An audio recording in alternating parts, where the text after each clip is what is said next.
요즘 거울을 볼 때마다 예전보다 머리가 많이 가늘어진 것 같다거나 정수리 쪽이 휑해졌다는 생각 드신 적 없으신가요? 나이가 들수록 머릿결은 푸석해지고 머리숱은 눈에 띄게 줄어들며 얼굴 주름은 점점 깊어지고 모발은 생기를 잃고 축 처지는 느낌. 그런데 집에 있는 이것 단 한 방울로 피부와 머리를 관리할 수 있다는 이야기 들어보셨나요? 오늘 영상에서는 샴푸 전에 바르면 주름은 물론 탈모 걱정까지 덜어주는 특급 관리법을 소개해 드릴 테니 끝까지 시청해 주세요. 머리 감기 전 한 방울 첫 번째는 꿀입니다. 꿀은 예로부터 약재나 미용 재료로 널리 쓰였고 최근 들어 과학적으로도 그 효능이 많이 밝혀지고 있습니다. 우선 꿀에는 천연 보습 성분이 풍부해서 피부와 두피가 건조해지지 않도록 수분을 붙잡아주는 역할을 하고 강력한 항산화 물질이 들어있어서 피부와 두피의 노화를 늦춰주는 데 큰 도움이 됩니다. 나이가 들수록 생기는 잔주름, 이마주름, 목주름 같은 문제들도 꾸준히 관리하면 확실히 변화를 느낄 수 있고 특히 꿀 속의 아미노산은 낡은 세포가 떨어져 나가고 새로운 피부 세포가 생성되는 걸 도와줘서 마치 피부가 숨을 쉬듯 활력을 되찾는 느낌이 듭니다. 그러니 머리 감기 전 5분만 투자해 보세요. 먼저 머리 감기 전에 손바닥에 꿀을 한 방울 떨어뜨립니다. 너무 많이 말고 진짜 한 방울이면 충분한데요. 그걸 양손으로 비벼서 따뜻하게 만들어준 다음 얼굴과 목에 부드럽게 톡톡 두드리듯 발라주세요. 눈가나 입가, 이마 같은 주름이 깊어지기 쉬운 부위는 조금 더 정성껏 발라주시고 특히 목은 우리가 가장 쉽게 놓치는 부분으로 나이를 가장 먼저 드러내는 곳이기도 하니 빼놓지 말고 발라주세요. 그리고 두피에 바르실 때는 꿀에 물을 살짝 섞어 손끝으로 원을 그리듯 마사지 해주시면 두피 혈류를 활성화시켜 모근이 살아나게 됩니다. 이 상태로 5분만 유지하세요. 그 사이에 양치질을 하셔도 좋고 세수 준비를 하셔도 되는데 단 꿀을 바른 부위는 건드리시면 안 됩니다. 5분이 지나면 평소대로 샴푸하시면 되는데요. 꿀은 깨끗이 씻겨나가고 머릿결이 더 부드러워집니다. 머리 감기 전 한 방울 두 번째는 올리브유입니다. 꿀만으로도 충분히 효과가 있지만 집에 올리브유가 있다면 꿀에 한두 방울만 살짝 섞어보세요. 꿀이 가지고 있는 천연 보습력에 올리브유의 영양 성분이 더해지면 피부가 훨씬 더 부드럽고 촉촉해진답니다.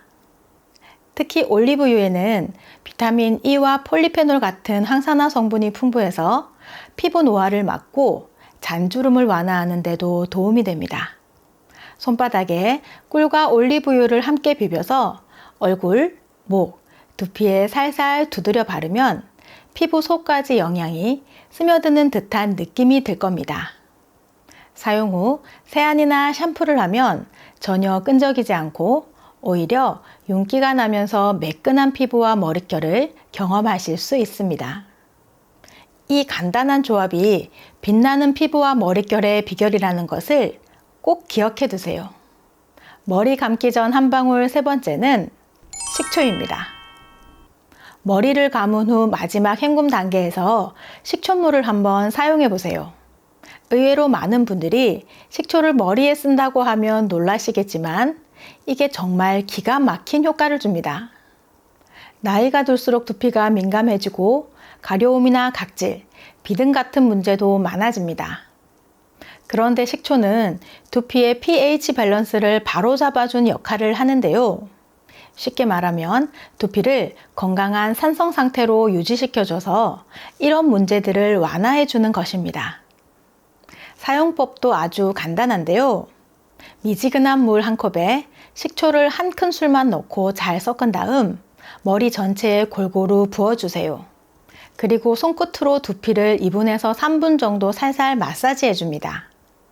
너무 세게 문지르지 마시고 원을 그리듯이 천천히 돌려주는 게 좋습니다. 그 다음에는 꼭 찬물로 한 번 더 헹궈주세요.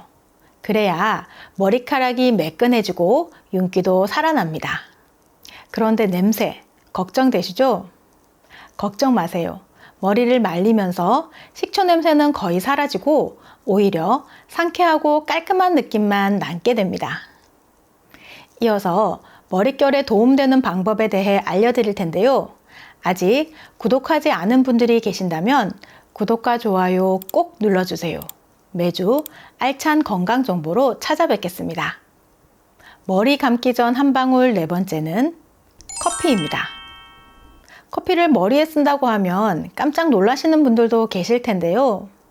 요즘은 뷰티 업계에서도 커피를 피부나 두피에 활용하는 연구가 활발하게 이루어지고 있습니다. 특히 커피 속에 들어있는 카페인 성분은 두피의 혈액순환을 도와주고 모근의 산소와 영양이 더 잘 공급되도록 해줍니다. 그래서 커피가 머리숱이 점점 줄어드는 게 고민이신 분들에게 간단하지만 효과적인 홈케어 방법으로 정말 좋습니다. 사용 방법도 어렵지 않은데요. 머리를 감기 전에 미지근하게 식은 블랙커피를 준비해서 두피 전체에 천천히 부어주세요. 그 다음 손끝으로 5분 정도 가볍게 마사지합니다. 특별한 기술이 필요한 건 아니고 머리 정수리에서부터 옆머리, 뒷머리까지 지그시 누르듯이 문질러주는 것만으로도 충분합니다. 마사지를 마치고 나서는 5분 정도 그냥 두셨다가 평소처럼 샴푸로 씻어내면 끝입니다. 이때 주의하실 점은 커피는 꼭 블랙커피여야 합니다. 프림이나 설탕이 들어간 커피는 오히려 두피에 자극을 줄 수 있고 씻어내기도 어렵기 때문에 피하셔야 하고 너무 뜨거운 커피는 민감한 두피를 자극할 수 있으니 미지근한 온도로 준비하시는 게 안전합니다. 의외로 간단하지만 커피만으로도 두피가 시원하고 개운해지는 느낌을 받으실 수 있습니다. 정기적으로 하시다 보면 두피가 튼튼해지고 머리카락에 볼륨도 생기기 시작합니다. 뿐만 아니라 커피를 샴푸와 함께 섞어 사용하면 탈모를 방지하고 모발 성장을 도와주는 역할도 하는데요.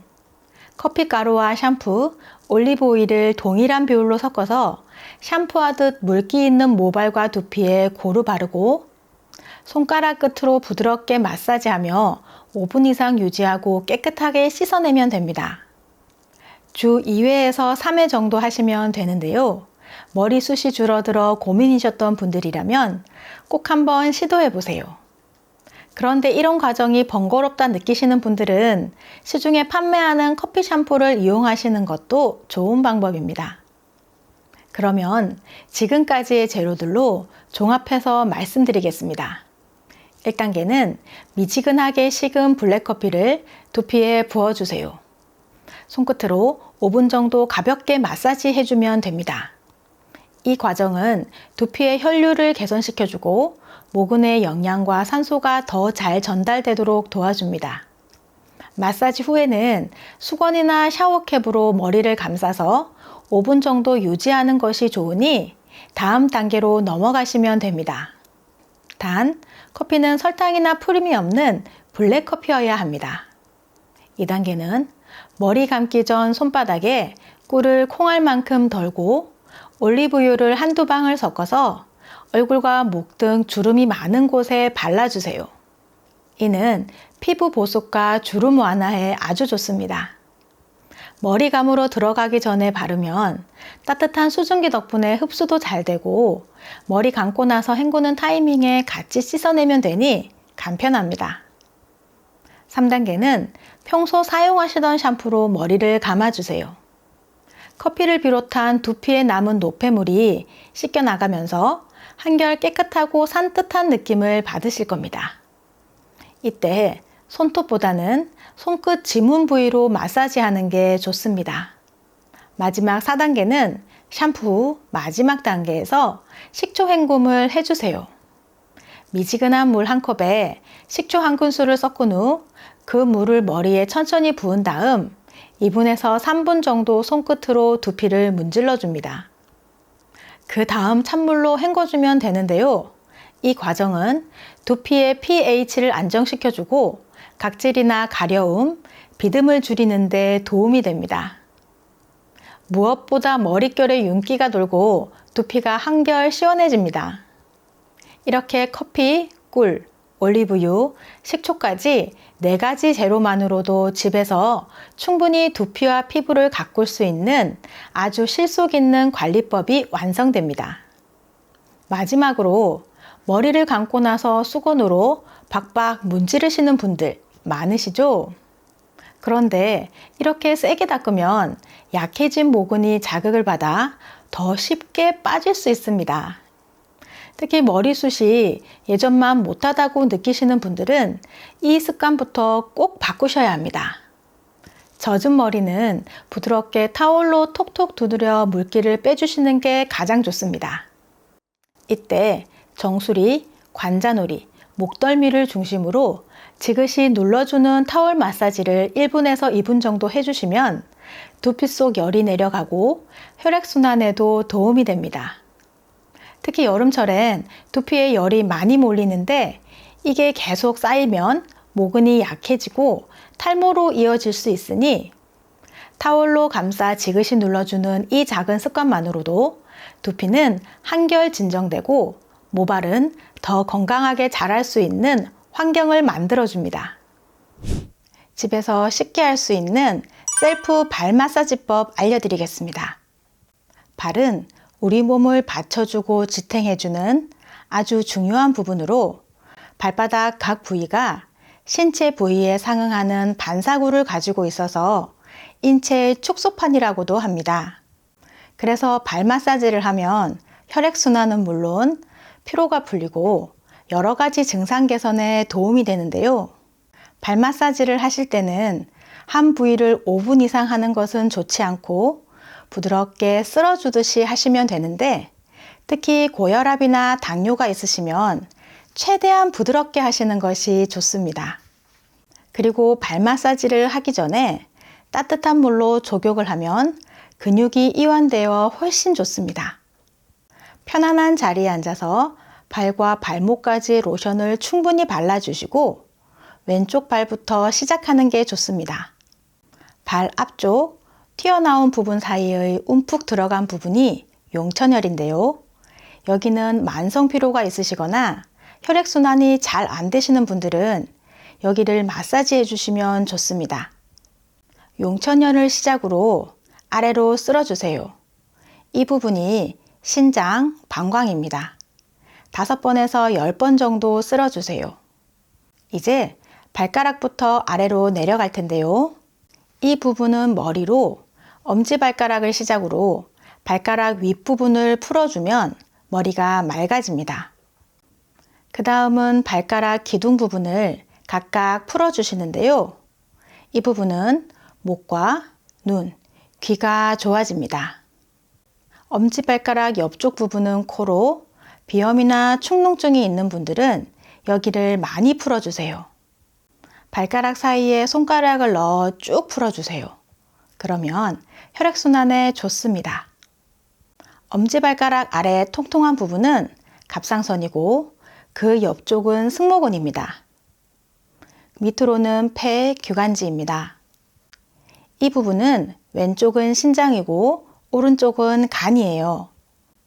갑상선 아래 여기서부터가 위, 십이지장, 췌장 이런 소화기관으로 특히 당 수치가 높으신 분들 여기 췌장 부분은 많이 만져주시면 좋습니다. 그리고 발바닥 중안에 푹 들어간 이 부분은 장이라고 보시고 넓게 쓸어주시면 좋습니다.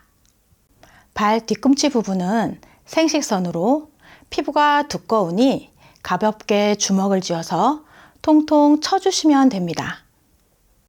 발바닥은 이렇게 끝났고요. 발등에 발가락 사이사이도 풀어주시고 복숭아뼈 주변과 아킬레스건 주변도 쓸어주세요. 마지막으로 주먹을 살짝 쥐어서 발목 앞부분을 쓸어주세요.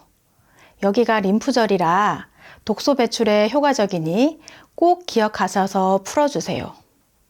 매일 꾸준히 하시면 발이 가벼워지고 몸 전체가 활력을 찾으실 겁니다.